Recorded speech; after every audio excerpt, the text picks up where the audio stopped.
நாய்க்கடி சம்பவங்களை தடுக்க நடவடிக்கை எடுக்க வேண்டும். அதே நேரம் நாய்களை துன்புறுத்தக்கூடாது என அரசுக்கு ஐகோர்ட் அறிவுரை வழங்கியுள்ளது.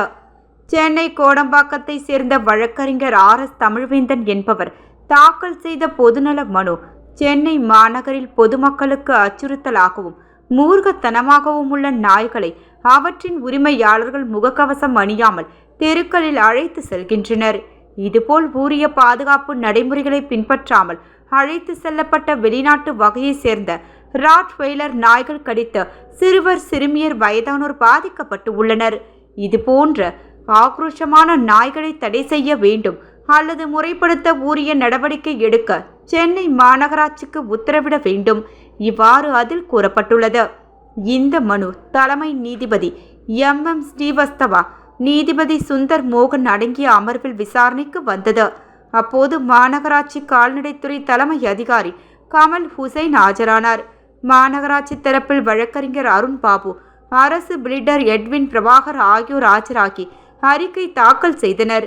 சென்னை மாநகராட்சியில் நாய் உள்ளிட்ட செல்ல பிராணிகள் வளர்ப்பவர்கள் அதற்கு உரிய சான்றிதழை பெறுவது கட்டாயமாக்கப்பட்டு உள்ளது.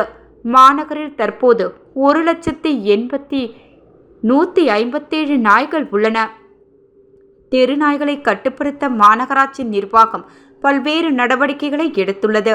ஒரு இடத்தில் பிடிக்கப்படும் நாய்கள் கருத்தடை தடுப்பூசி போடப்பட்டு மீண்டும் அதே பகுதியில் விடப்படுகின்றன. 5 கருத்தடை மையங்கள் உள்ளன. கூடுதலாக 10 மையங்கள் அமைக்கப்பட உள்ளன. தெரு நாய்களை பிடித்து கருத்தடை மற்றும் தடுப்பூசி போட்டு மீண்டும் அதே பகுதியில் விடுவதற்கு பதிலாக அவற்றை தனி காப்பகங்கள் அமைத்து பராமரிக்க வேண்டும். அவற்றுக்கு முறையான உணவு உள்ளிட்ட அனைத்து வசதிகளும் செய்து கொடுக்க வேண்டும். இது சம்பந்தமாக விரிவான திட்டத்துடன் அறிக்கை தாக்கல் செய்ய வேண்டும். நாய்க்கடி சம்பவங்களை தடுக்க நடவடிக்கை எடுக்க வேண்டும். அதே நேரம் நாய்களை துன்புறுத்தக்கூடாது. நாய்க்கடி முக்கிய பிரச்சனையாக உள்ளது.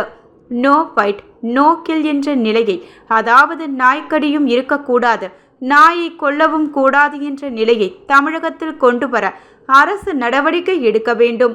பின் தெருநாய் பிரச்சினை தொடர்பாக உச்சநீதிமன்ற வழக்கை விசாரித்து வருவதால் இந்த வழக்கின் விசாரணையை 3 வாரங்களுக்கு நீதிபதிகள் தள்ளி வைத்தனர்.